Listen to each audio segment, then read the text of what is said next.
Hi, welcome to Bidanya's World. My name is Bidanya Barassa, and today's episode, we're going to talk to someone who's in my world and has been in my world for a long time, and it's conversations with Mom. This is Mama.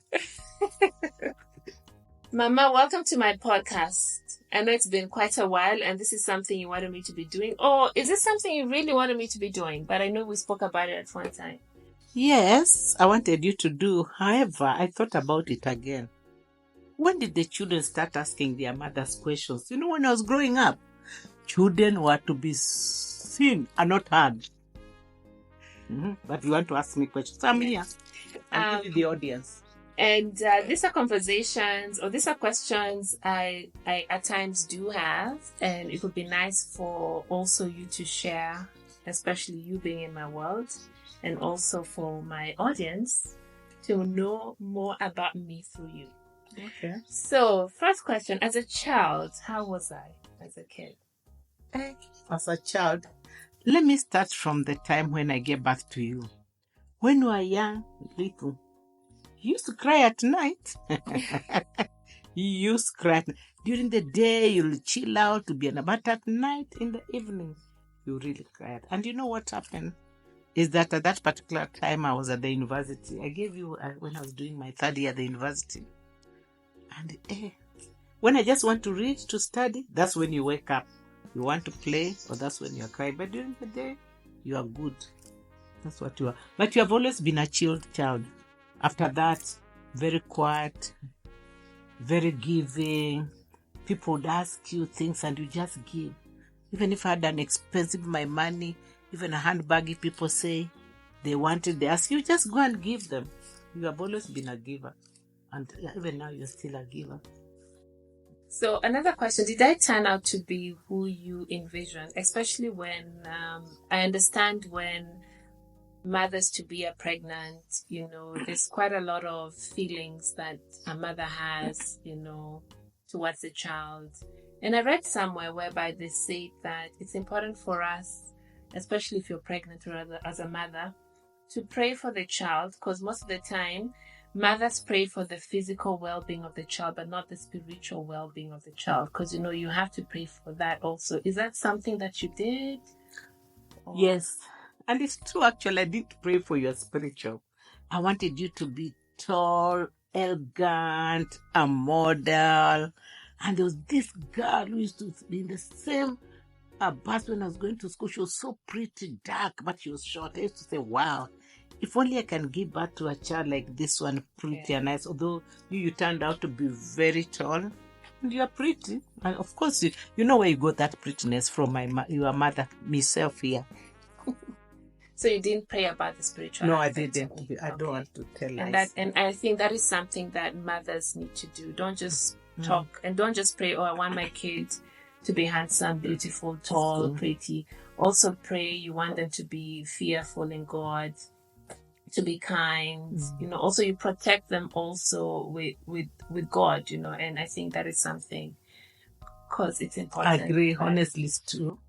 Because though, I've always been spiritual, I've always been prayerful. I used to pray that I would like to make more money, to be successful. One of the things I was praying for you, I thought I'll have horses. I wanted you to ride horses, to play piano, to play ballet, things like that. But I was told you are too long. I was told I was too tall to play, to go for ballet classes, because Mom wanted me to do that. And then you also wanted me to do piano classes, which was also very boring, because I have stiff fingers. So I remember the piano teacher would pull my fingers and I'll tell you, Mom, I just... but you see, that's the surprising, like you say. Well, let's go back to spiritual. I used to sing at St. Stephen's Church Choir on Jogoo Road. We are the people who sang the national anthem with George Zeneke and Islam. So I was very prayerful. I used to go to church. And even when I went to the university, I used to pray. But I never prayed for my child in my tummy, or you turned out to be spiritual like the way I am. Yeah. It's true. And that's something that really people should really consider. Just say that's correct. Yes, you're right, Bidanya. Okay. And you haven't really said how I was as a kid, but anyway. it's fine. As a kid, We'll I've always still have said, those conversations. but you used also to be after some time. You used to go out to play, fight, and then when you want to come to me, I would chase you out and I would tell you go fight your battles and so on. At that time when you were so young, you used to be playful, go out, play, but then of course like children you fight and so on. But you want to come home to cry to me and I would just send you out and I tell you, go back and fight your own battles. Why are you coming back home? Yeah. But otherwise, I think it was a childish thing. I remember when you used to think tadpoles, you are really tadpoles. Fish, yes. You think they are fish? You will go to the river and bring them home. Remember when the birds would come home and you'll capture them and you'll pet them. Then once you people even cooked it. No, I told one of my friends in the US when I was doing my master's about how a pigeon got into my room and I decided to have it as a pet. And so I would feed it and I would hide it from mom in the closet. So the maid was able to give me a basket. You know, the basket where we put bananas or something. Remember, I can't remember the baskets. So I'd put it there, I'll feed it bread, ugali. And then another time she came and says, you know what, I think we should cook it. It tastes very good, just like chicken. And I actually ate the pet. Yes. When I told one of my friends in the US about it, he was like, I think you need to go see a psychiatrist. You ate your pet. I ate my pet. No, you ate. We kept rabbits. We ate them. But that was but they were pets, but we ate them. And then I also remember one time I also started now getting fish, and my fish would give birth, and I knew that some fish would eat their kids. So I would tell mom, please separate the fish. Please get the babies, get them out, put it in a different bowl, because I was at my auntie's. The things I made you do. But you did them, so thank you. You're welcome. That's fish. what mothers are there for. Yes, yeah. All right. But you have been a very obedient child. That's much I know. You know, let me laugh. When Bidanya used to make mistake, I'm the parent who used not to spare the rod. I needed that to put her online. So if she made a mistake and a grievous one, not those small ones, I would ask her, Bidanya, I'm going to give you some slashes. And I had many belts. So I'll take out a belt. Then I had so many. Then I'll ask her, Bidanya, which one? And she'll choose the thinnest one, not knowing that the thin is more painful. Yeah. Then I would ask her, how many strokes? She would say 10, and I'll be thinking, this child, why can't you say 2? But what did you think? Because I knew if I said 2, you'll say I'm being a hardhead, you'll give me 20. So, so I shaped her a little bit to be who she is right now.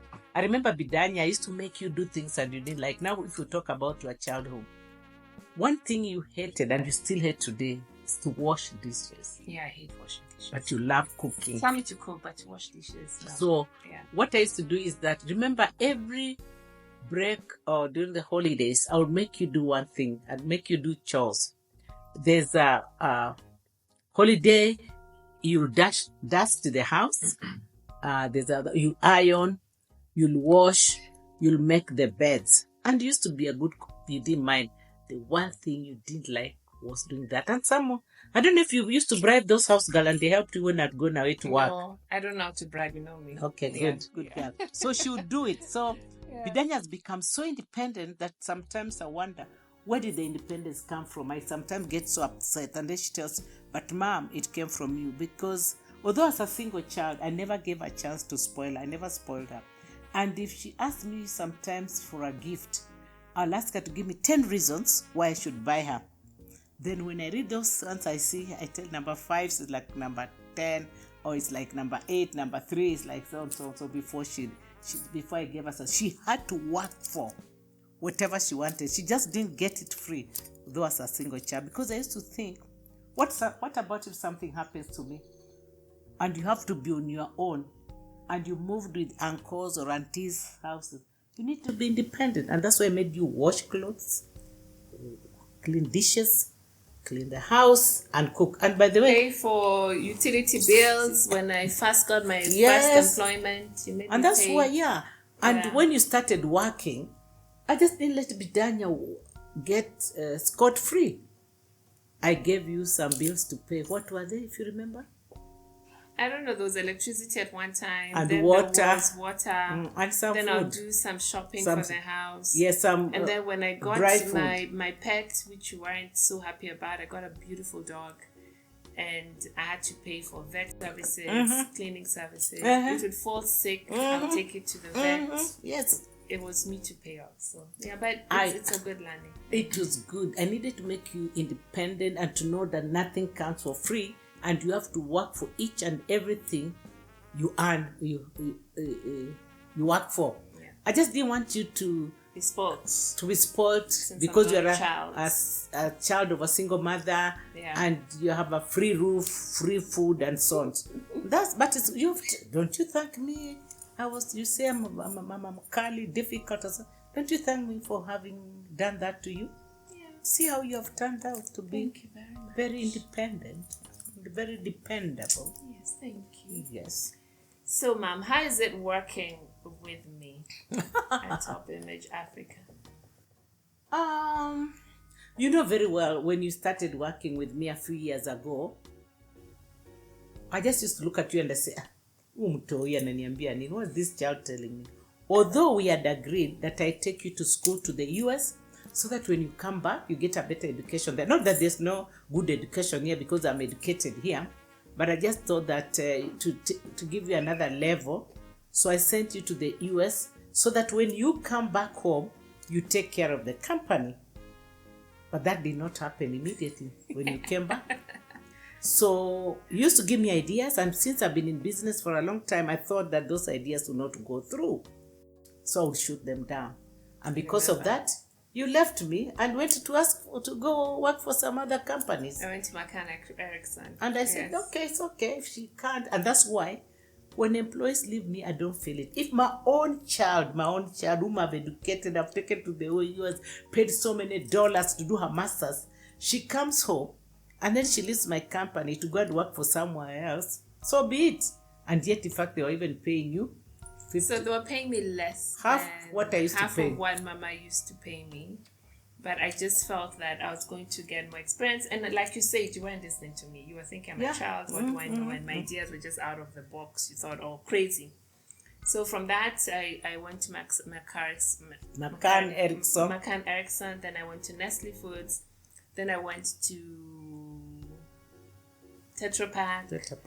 Then I was meant to be the chief marketing officer for Good Life. Good Life, yes. And during that time, I decided to join the family business. So, Mom, how is it us working together at Top Image? How? You haven't answered that question. No, yeah, I mean, now it's okay because when you came back, you had amassed so much wealth from those companies. You had known things and what have you. And I welcomed you back with my both arms because you brought in a lot of experience. Sometimes it is so difficult to work with your own child because sometimes I want to discipline you, but I can't discipline you in such a way. I have to talk to you. We are family. I have to talk to you as a family. For example, if I wanted to sack you, I can't even sack you. Unless you can't, because I'm doing so well anyway. Yeah, but now unless I'm driving the business. So yeah, you cannot now sack me. Of course, if you did something that borders to integrity for the company and so on, definitely I'll sack you. But we are able to balance. We are able to balance. You have been good to the company. You have brought in new impetus, new ideas, the young people, because now I'm old school. I might not agree to it. So it's good. And in this world now, we have to go digital, isn't it? AI. Yeah. Yes. And the likes of Zoom.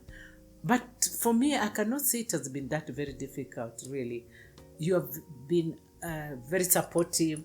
You have taken this company to the next level. So it's been wonderful to working with you. And I'd rather work with you than anyone else. Oh. Yeah. But let's talk about boundaries. And you know that is something that I push the agenda, and at times, Mom, you don't get it. You really don't get it. And do you want to tell them about the boundaries that I try to implement, which you don't understand, but you try? For me, I am a business owner, and I'm a business owner. So I'm always talking about business all the time. And there are no boundaries. So I come home, especially when you used to live with me before you moved out. I think that's why even you moved out. Because for me, from morning, and the worst bit for her was that we used to share a car. So we're in the car, we are talking business. We're in the office, we are talking business. We come home, we are talking business. We come home during dinner, we talk business. Bidanya just told me, Mom, just too much. Please, can we leave the office at 5 or 6 when you so then I try, but even up to now it's very difficult. So I'm trying to put boundaries, and I tell Mama that after 6 p.m., please don't call me and talk about work. Let me have a glass of wine. Go on. Let's leave, unless it's very urgent, then let's talk about work. But at times, 11 p.m., Saturday, Sunday, she's talking about business, and she doesn't understand our generation right now. Our generation is, we need balance. We have many things happening. We cannot just be talking about business from morning to evening. When it's 6 p.m., it's boundaries, shut down, other things. Either I'm thinking nothing, either I'm in the gym, either I'm watching a movie, either I'm writing a book, or I'm not writing a book, reading a book. So business is until the next day. Business is my second baby. I understand. So I have to take care of that baby too. That's what you should understand, Bidanya. That business is my second baby. It's in me. Now it's my DNA. And I feel as a mother, I feel as the founder, group chairman, group CEO, group finance director, I can talk about business anytime I feel like it. You see, I'm still trying to implement the boundaries, guys. I'm still it's difficult, trying to I swear. Pray for me, Bidanya, but it's something Mom also needs pray to for me. understand. Also pray for me to take a seat back. Although I've taken a seat back, you are running the company right now most of the time. I just come in the afternoon and so strategies. But you must understand, it's my baby for the last almost 30 years. I know, you Mom. Came in and so on. But so I need to. I understand, but you're on semi-retirement. Yes, I am. Forced semi-retirement. You have forced me to go to semi-retirement. Which means 60% of the time you're not thinking about work. 60% of the time you're not thinking about what do you mean I'm not thinking about work? Because you have other things that you're working towards. Which you have forced me to do. Yes, which you have forced me to do. So yes, Emma. You, top image, now you're like, okay, top image, 3 p.m., 4 p.m., 6 p.m. Yes. We've been doing Top Image Africa since morning until 6 p.m. Yes. You're waking up at 6 p.m. talking about Top Image Africa. Yes. Do you understand? Yes. So you should also understand that during the whole day, I've been working, thinking, dreaming on Top Image Africa.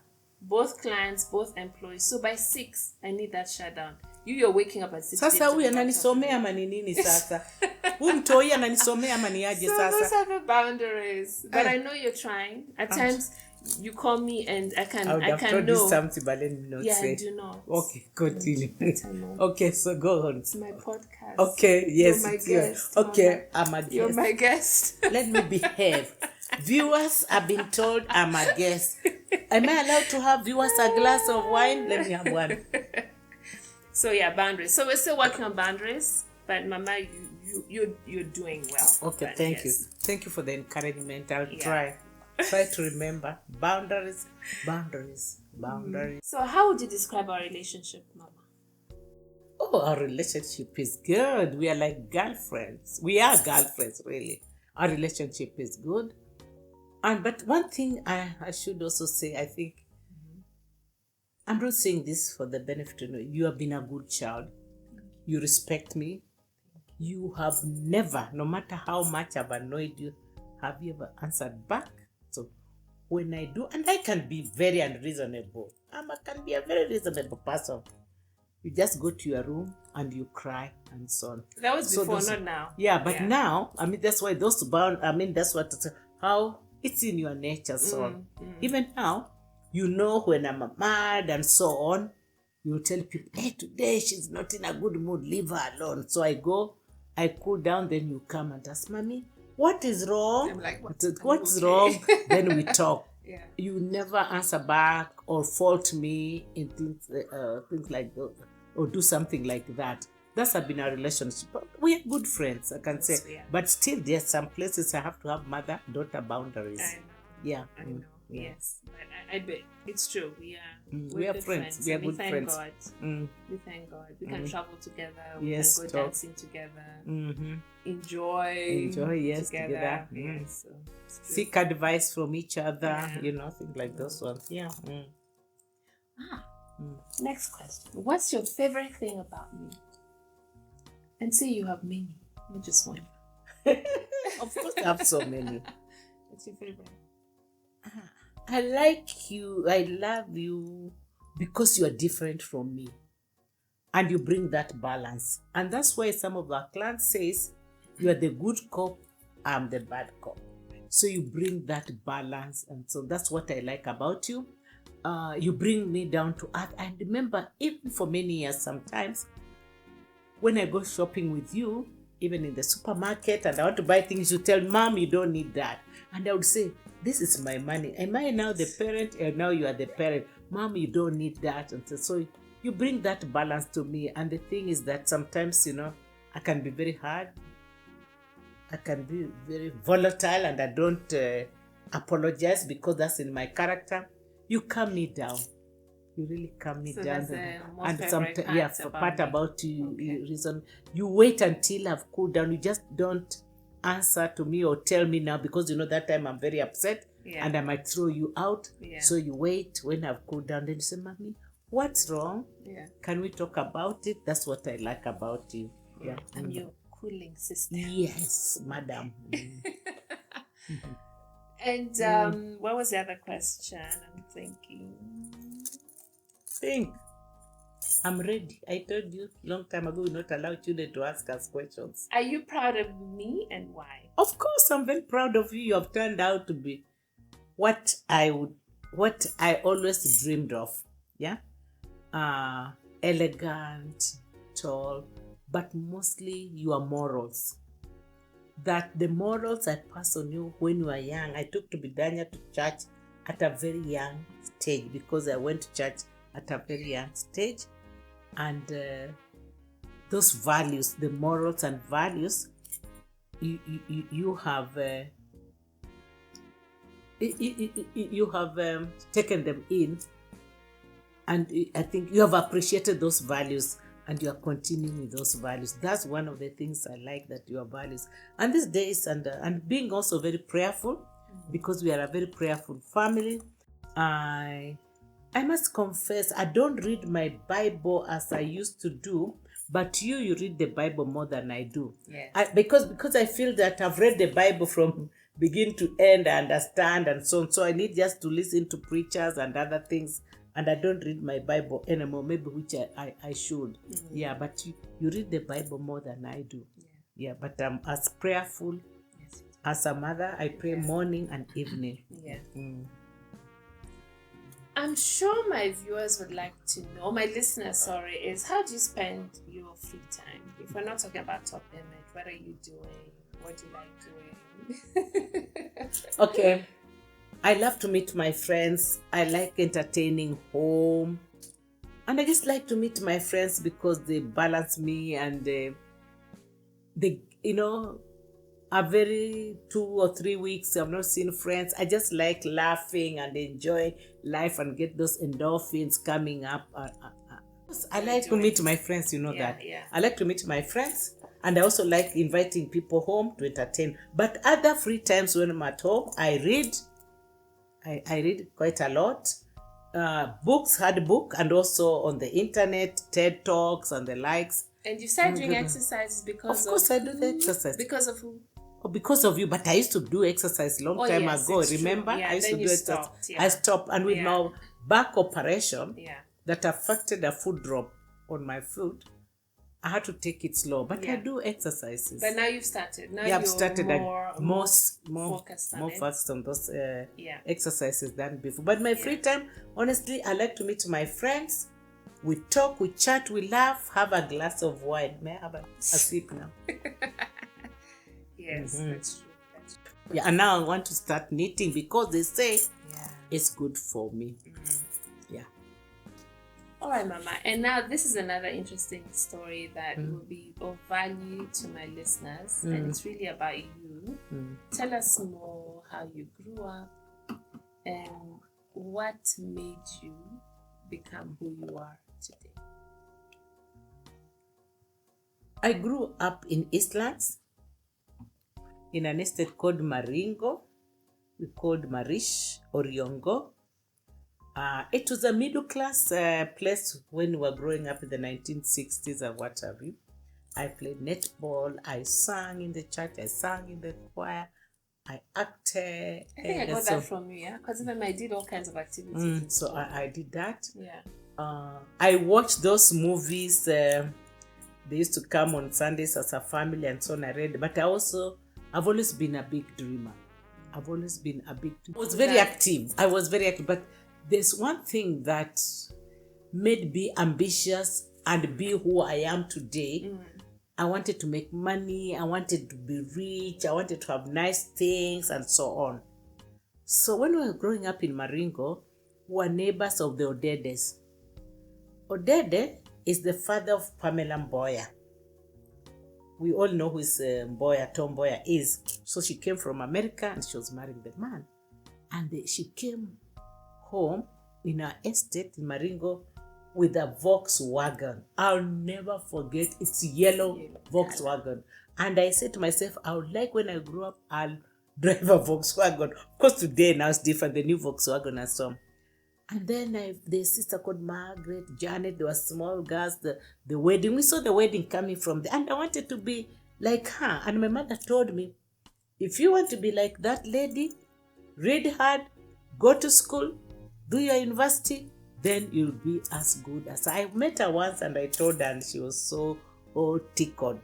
That's what made me to be. I wanted good things in life. From what Pamela Mboya had in Maringo, that encouraged me. So I said to myself, and of course, those days, not so many women were driving cars. She's the first woman I saw driving a car. And I wanted also to drive a car. And my mom told me, work hard, read, go to the university, you'll also be able to drive a car. And you'll be able to be like what she is. So tell us where you started and what really helped you in terms of running an international company. So where did you begin from? Was it education involved? Was it just you as a person, prayerful? But where did it all start? Actually, I didn't think about business. I didn't want to start business, but I was forced by circumstances. I worked for a certain company, lot of politics. Ma'am, but you didn't start as... As what? You started as a teacher, and I think... Oh, that's what you... Oh, what? Ask again? I've taken a bit of wine, kadogo, and then old age is catching up with me. You are successful, semi-retired. Yes, right now. CEO of No. Let me correct. Founder, chairman, group CEO of Top Image. Sema sasa. Endelea. Now. What is it? I think it's not education, but what led you to be who you are right now? And I want you to start from your career path, which was not in marketing. Because right now we're in marketing. Yes. So how? I need you to bring out, how does a teacher who started off teaching run a successful multinational company? Yeah, that's a tough one. One thing, truth be told, I've always loved good things. I've always been a go-getter. I wanted to make more money.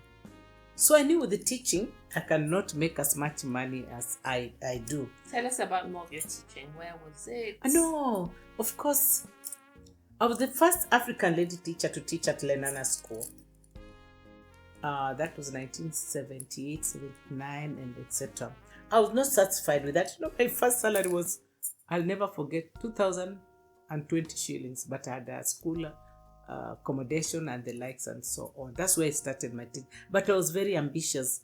I wanted to make more money. I knew teaching would not give me that. I remember one time I was approached by the ministry to go to Western Kenya to be a deputy headmaster, so that headmistress, so that maybe later on I can be a headmistress, but that was not mine. Having grown up in Eastland, najua sisi ni wajua watu wa Eastlando, ni wajua sana. So I knew with that I can't. So I kept on applying for jobs. Then I got a job with Kodak in 1980 as a marketing education coordinator.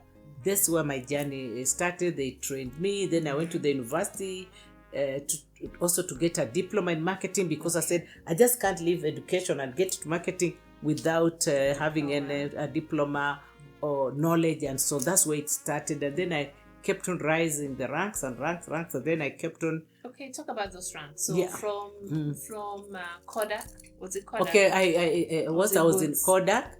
I was Kodak as marketing education coordinator. Then I was headhunted. Okay, I was in shop in Kisumu, and I met the managing director of Boots, and they saw what I was doing, so they called me. They gave me a job to be a brand, to train me to be a brand manager, which I turned to be a sales manager from Boots. Yeah. I was headhunted to join J&J. Johnson and Johnson. Yes. I left Johnson & Johnson. I worked for Sterling Health as a GM, Sterling Health Tanzania. From there, I was declared redundant, paid my good money. Remember, they're the ones we took you to Green Acres, paid your school fees until the end because I've been declared redundant. Then now that's when I joined East Africa Cargo Airline. Worked for them for a while. Then I was redundant. I went to McCann Erickson, and it's from McCann Erickson I got the idea of promotion and merchandising to start Top Image. That was in 1995 now. So you did not wake up, or in your all career path, you never thought about being an entrepreneur? No. So you were forced into entrepreneurship because of politics within the company letting go, being sacked. If you want to say, some people say I was sacked, but I could care less. That is Sterling Health.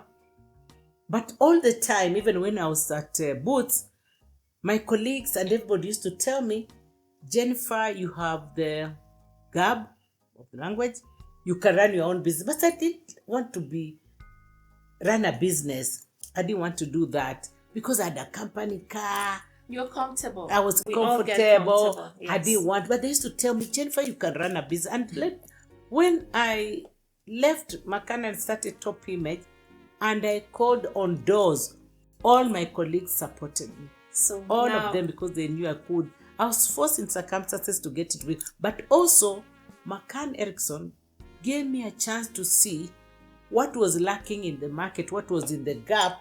That's when I formed Top Image in 1995. So tell us about Top Image. Before it was Top Image, and then Bidanya came and changed it to Top Image Africa, but I'm not going to talk about me. But why did you change it to Top Image Africa? Because you had already come and had already started spreading my wings. You found we were already in Cote d'Ivoire, we were in Benin, we were in Mali. I think when you came in, we went now to Senegal. So we were in other countries by the time you came in and changed to Top Image Africa. But we had already been in Uganda, we were in Tanzania and so on. But what I appreciate, you came and said, now since we are spreading our wings, we should not just call this company Top Image. We should go to Top Image Africa Limited. And that I appreciate.